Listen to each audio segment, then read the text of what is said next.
Murder by Expert.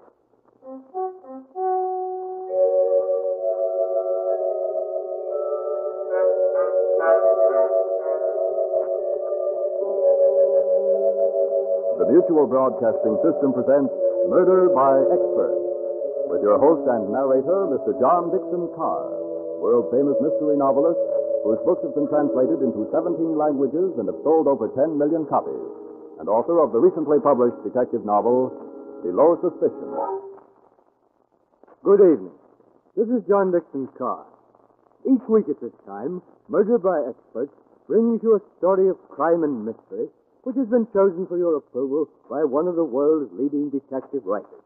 Tonight, our guest expert is the noted mystery writer Max Ehrlich.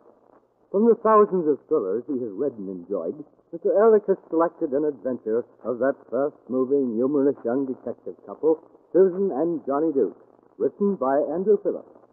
And now we present Anne Shepard and Larry Haynes in The Unseeing Witness.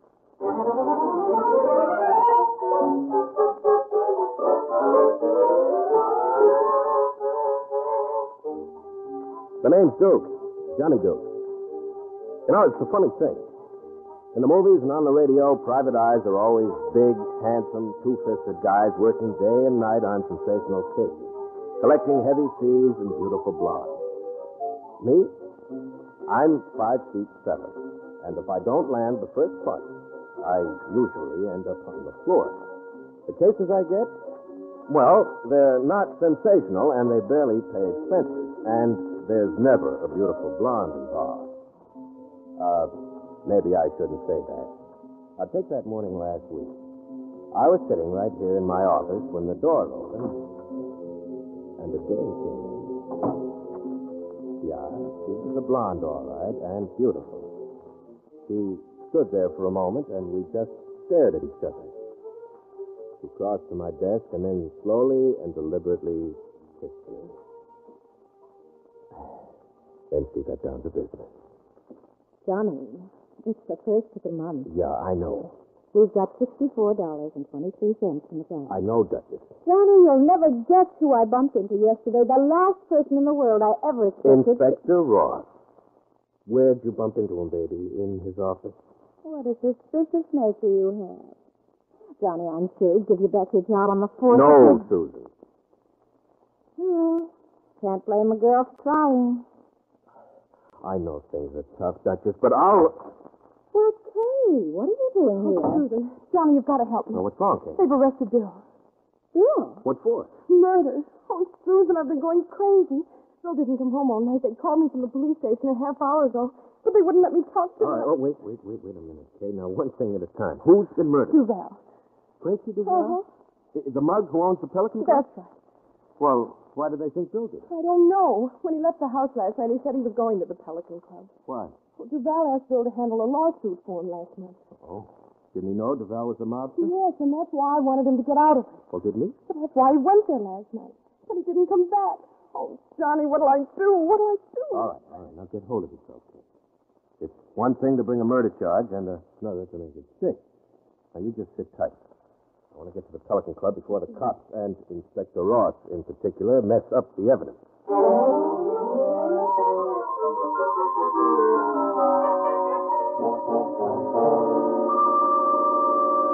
No, Johnny, this is one case that's open and shut. That's what you say about all of them, Inspector. Yeah, well, this time I can prove it. Well, look, would you mind letting the Duchess and me look over the room where Duval was killed? Not at all. Right through this doorway. Mrs. Duke doesn't mind corpses. Doc isn't through his examination yet. Oh, no. I'm used to them. Bill Crofton's a friend of mine, Inspector. I can't believe he's a murderer. You don't have to take my word for it, Johnny. Hey, Kelly, bring Benedict in. Benedict was Duval's manager. He'll tell you. Did you want to see me, Inspector? Yes, Benedict. This is Johnny Duke. Tell him what you told me a little while ago. Well, a fellow Carlson came into the club last night a little before midnight. He had an appointment with Duval.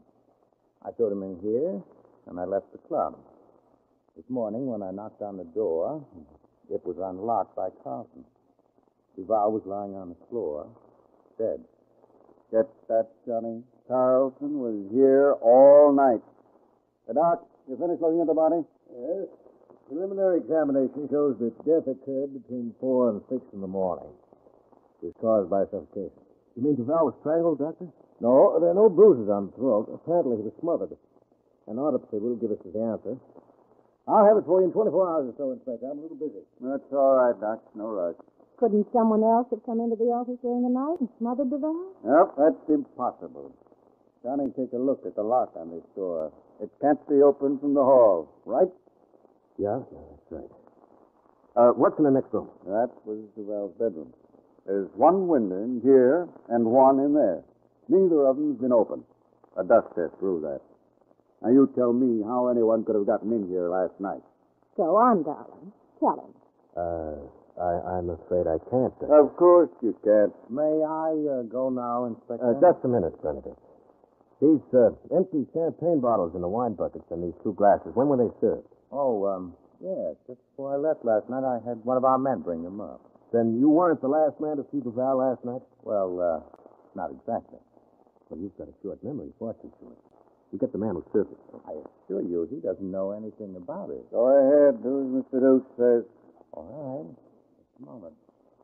Johnny, don't you ever get tired asking questions. Of course not. Why, if Johnny hadn't asked me the way to Times Square, which he knew all the time, we'd never have met. Here's the man that served the champagne last night.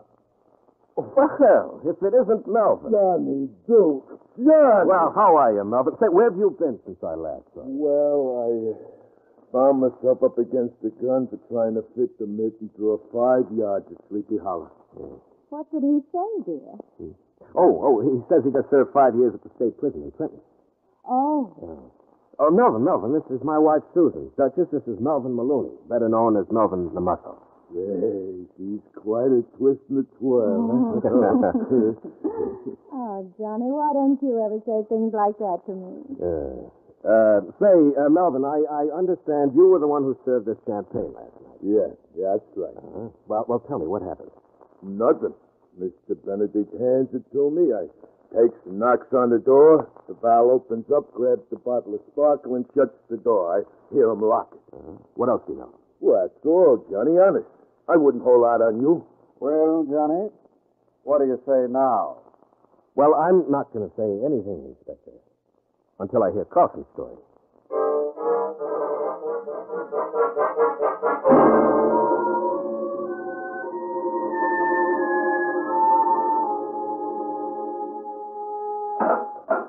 Hello, Bill.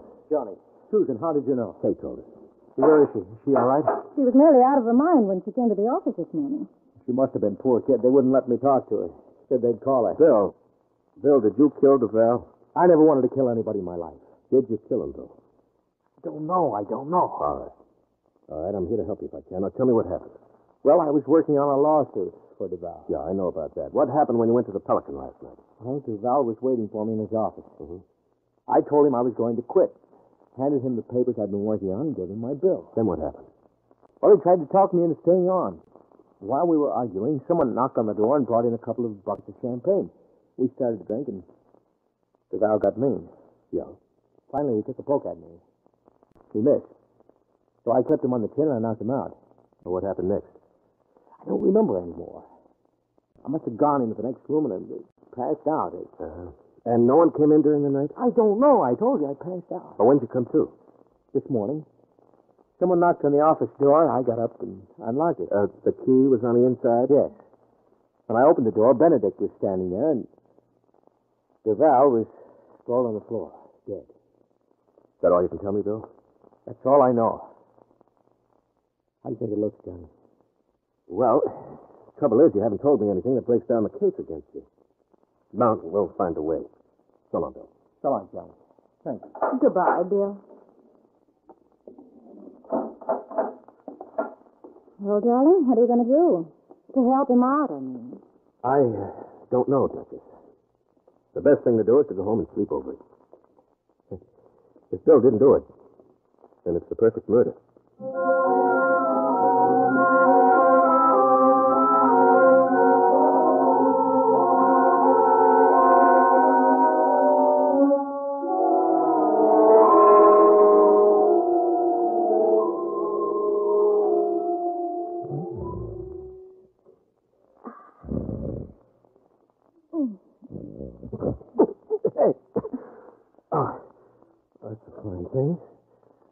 up to find my wife choking. I was working on a theory.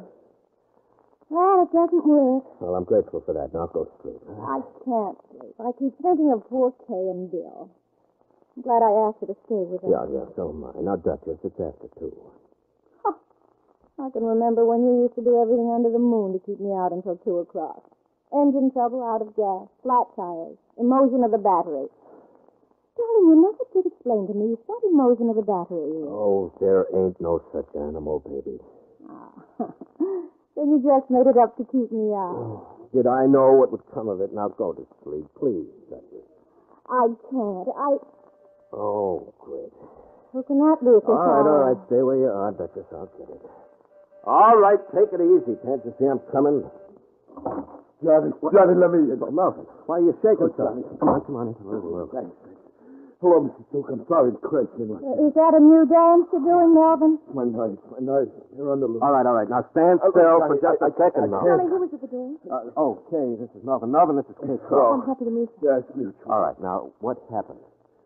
Johnny, I'm as good as up to handle. What? Yeah, on the even. 3 messes riding me out to the meadows, giving me the chill all the way.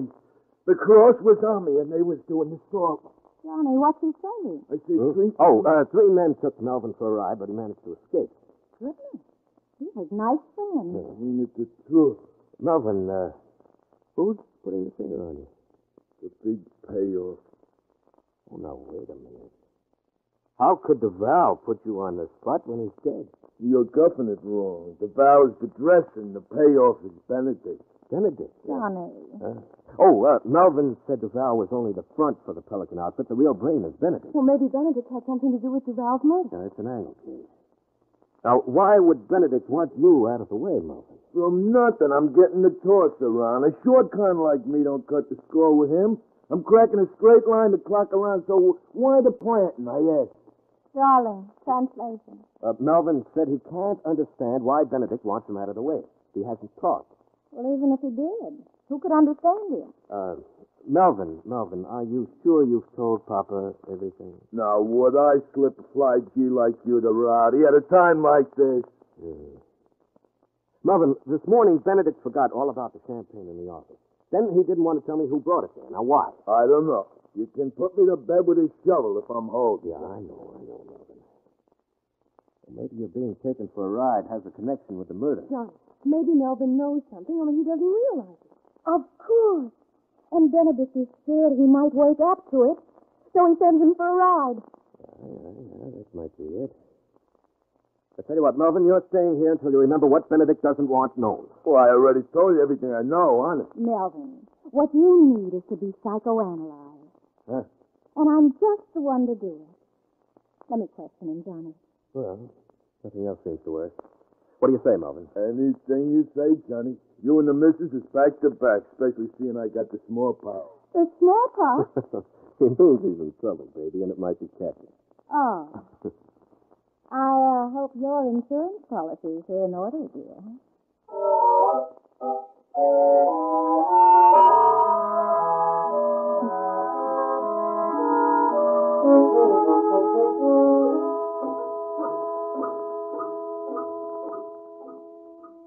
Easy, Melvin. Think hard. It means so much. I'm practically blowing a fuse. His face gets red when he thinks, but he doesn't say a thing that's of any value. We've been questioning you for 2 hours now, Melvin, and all we get is the same story. I run the bottle of sparkle to the office, knocked on the door. Duval opens, grabs, shuts, locks. Oh! Yeah, well, that's what I've been telling you. Johnny, can't you make these twists take that lamp out of my eyes? That's blinding me. You think I was down at headquarters? You're only trying to make you feel at home. Yeah, besides, Melvin, I thought you said you were once under police grilling for 36 hours. I was, only it wasn't like these twists. They was nice to me. Well, I can be just as nice as the police department. Here, you can have another eclair. Gee, thanks. Johnny, come away from the window and help us. I've set a very nice view from here. One of Benedict's men watching our hut. Oh, I knew it. I'm being moused. Let me see him. Oh. Who is he, Melvin? Oh, it's the Ripper. I'm as good as up to hand. Now, Melvin, you're safe. Johnny, you don't have to count on Benedict. He knows more than old Hep Joe. Well, Johnny is pretty bright, too. Why won't you get as far as the $4 question? As the saying goes, I'm living on time borrowed. No. Yeah, Why don't you make yourself some? Here's a chair. oh, thanks. That's just nice. Oh, hey, Johnny, she's putting the lights in the eyes again. Melvin, you start singing for Kay. I've got to do some shopping for dinner. Well, get some A-class, will you? Well, like I was saying, I run the bottle of sparkle to the office, knocks on the door, DeVal grabs...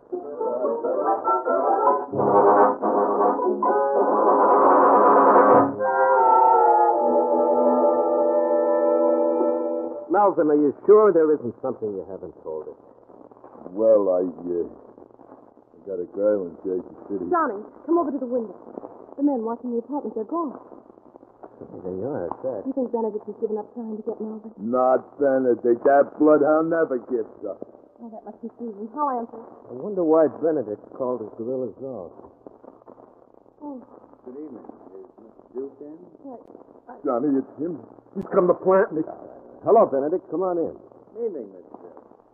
How are you, Melvin? Well, I'm all right. Relax, Melvin. I only came up for a little talk. What do you want? I thought we might possibly straighten out this little misunderstanding between us. Token of my good faith, I've withdrawn the men who were watching the apartment. Am I supposed to be grateful? Calm now, Mr. Duke. That isn't the attitude to take. I'm willing to let bygones be bygones. Can't we forget what's happened? You mean that ride you gave Melvin? I'm sorry about that. Some of my boys are a little overzealous in the performance of their duties. You know I wouldn't hurt you, don't you, Melvin? You'd give a week's take to see me salted down. I assure you, Melvin, when I learned what the boys had tried to do to you, I was shocked. I only wanted to make amends. Yeah, with a shovel. Why did the boys take Melvin on a ride? They caught him taking money that didn't belong to him. Of course, what they wanted to do was far too drastic. I never swilled the pill. You couldn't want Melvin so badly because he holds the key to Val's murder. Because you know he can send you to the chair. You're wrong. I have my own personal reasons for wanting him. You gonna give him up? No. Duke, some of my boys were anxious to tear this place apart. That's not the way I work. You're going to hand Melvin over peacefully. You'll have a long wait. You'll wait just as long before you see your wife. My wife? Yeah. Imagine my surprise when I bumped into her this evening. Only a few blocks from here. I persuaded her to become my house guest. For the time being. Boy, you dirty louse. If you lay a hand... Take it easy, Johnny. See, if I'm not back at the Pelican Club in half an hour, the boys have their instructions. You can't get away with it, Benedict. I don't scare easy, Duke. Give you 24 hours to think it over. When I get Melvin, you get your wife back.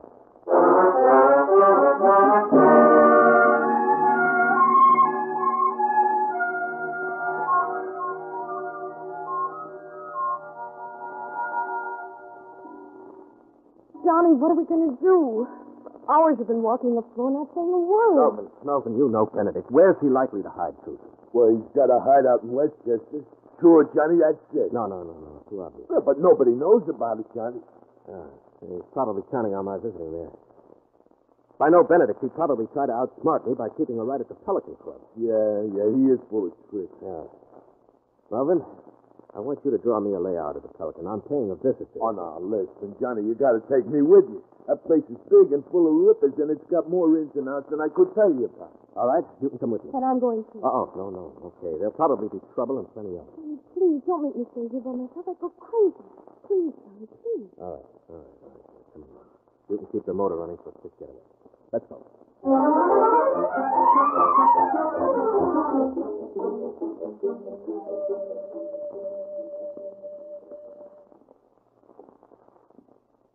There's the back door, Johnny. Yeah, I suppose Benedict has the place wired. Yeah, you take it. All right, come on. Well, the first trick is to silence the alarm. You got the tools? Yeah. You keep a sharp lookout.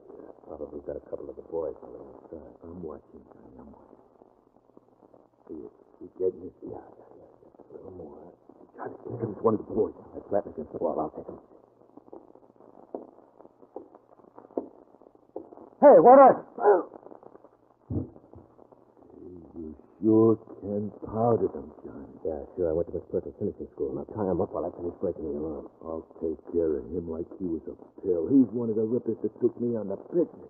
Yeah, your arm's okay. Gotta get the lock on this door. Yeah. This mess is wrapped up for the night. It's a tough lock, ain't it? You know, when I crossed 5 yards of Sleepy Hollow, I had a bunkie that could open any lock there was. Except, of course, the one on the cell door. Yeah. Cool. I got it. Good. Where did I put my flashlight on? This is the main kitchen, and that door leads to the hallway, doesn't it? Yeah, it sure does. Melvin, I wish you'd make your teeth stop chattering. I'll put him in the pocket. All right. Come on, we're going into the hallway. Yeah.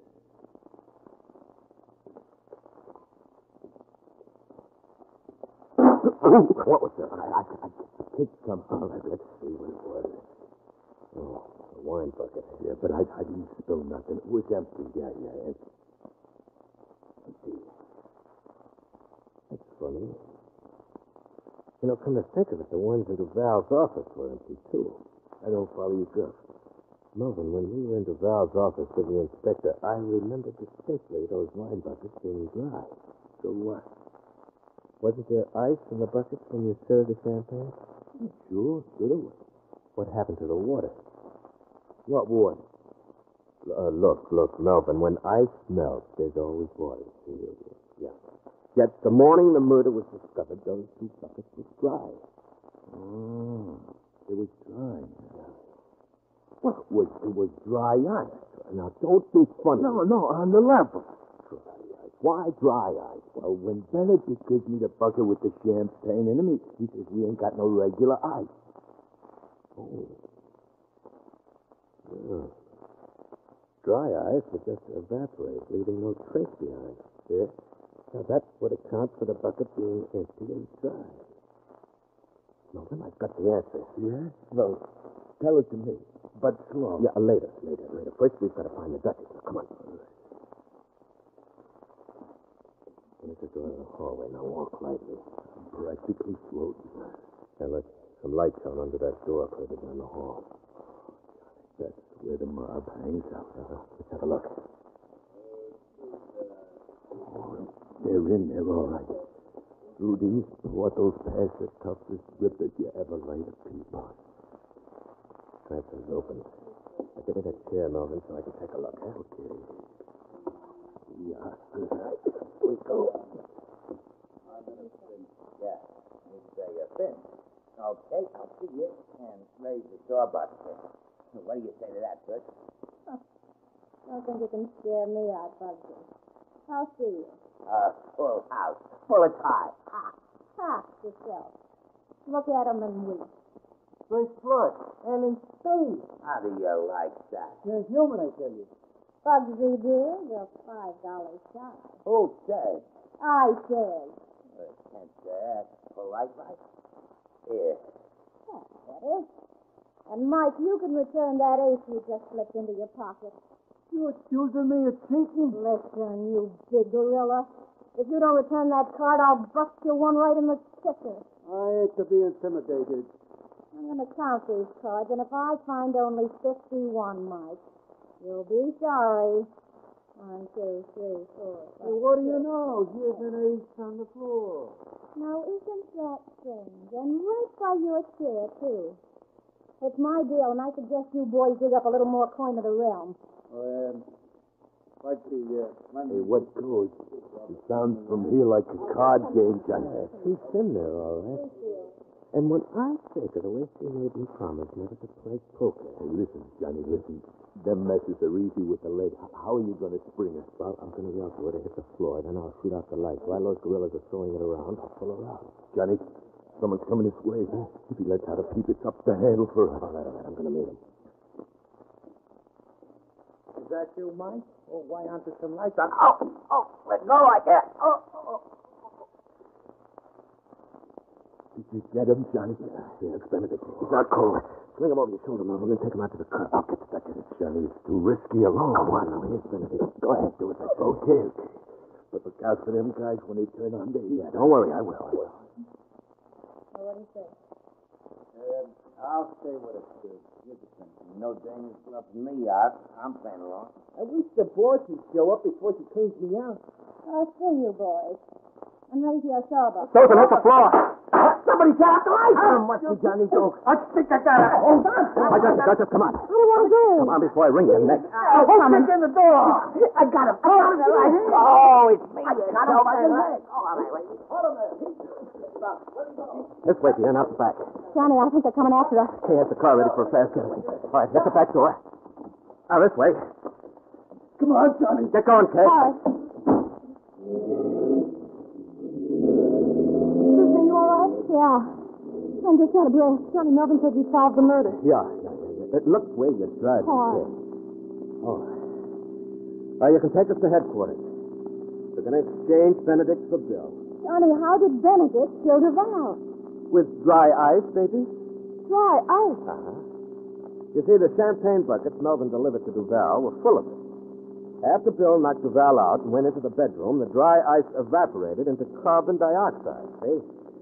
Duval regained consciousness, but fell asleep on the floor next to the champagne bucket where his body was found. Carbon dioxide is heavier than air, and it made a layer on the floor of suffocating gas. Duval breathed it in and died of suffocation. Well, if Bill hadn't been in the bedroom, he would have... No wonder Melvin was so valuable. He was the only one who knew that Benedict gave him the dry ice. Yeah, that's what I was telling you. I runs the bottles of sparkle to the office, knocks on the door. Oh, no, not again. Duchess, would you mind telling me why you didn't want to leave just now? I practically had to carry you out of that You room. certainly did. Why couldn't you have waited a few more minutes? I was ready to choke you for butting in when you did. But why? Oh, Johnny, I had 4 aces in my hand and 2 in my pocket.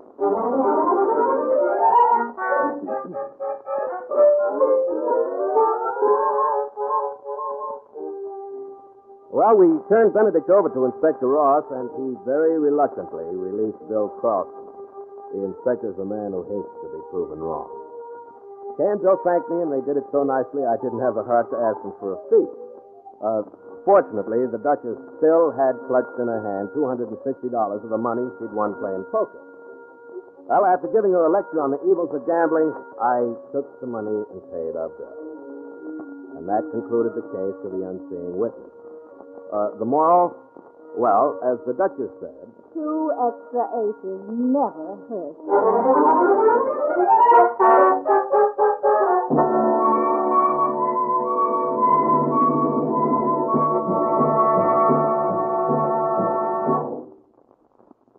And so the curtain falls on The Duke and the Duchess and the case of the Unseeing witness, which was chosen by guest expert Matt Ehrlich.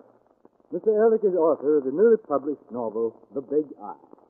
Next week at this time, Murder by Experts brings you a story of 2 men who pitted their wits against each other. One, a professor of psychology. The other, a big-time mobster. As selected for your approval by Brett Halliday. Until then, this is your host, John Dixon Carr, hoping you'll be with us again next week at this time.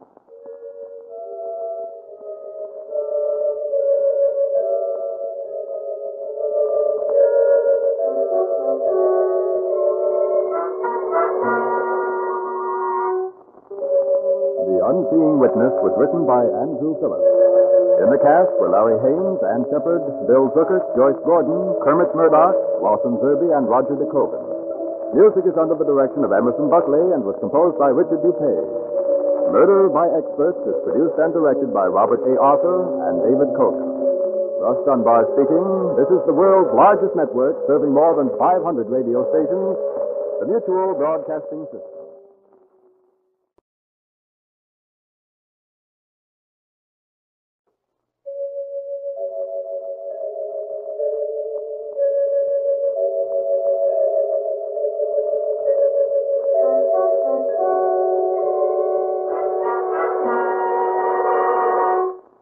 Murder by Experts.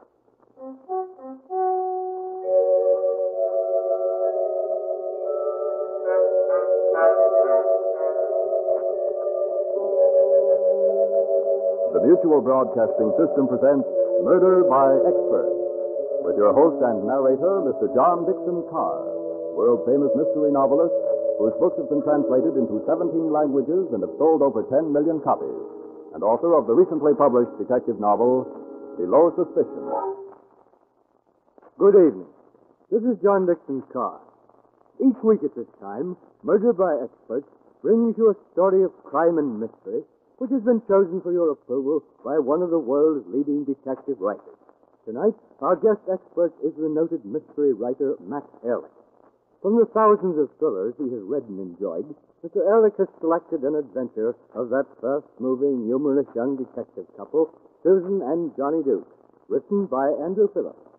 And now we present Anne Shepard and Larry Haynes in The Unseeing Witness.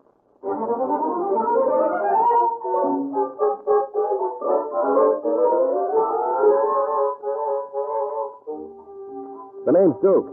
Johnny Duke. You know, it's a funny thing. In the movies and on the radio, private eyes are always big, handsome, two-fisted guys working day and night on sensational cases, collecting heavy fees and beautiful blondes. Me? I'm 5'7", and if I don't land the first punch, I usually end up on the floor. The cases I get? Well, they're not sensational, and they barely pay expenses, and there's never a beautiful blonde involved.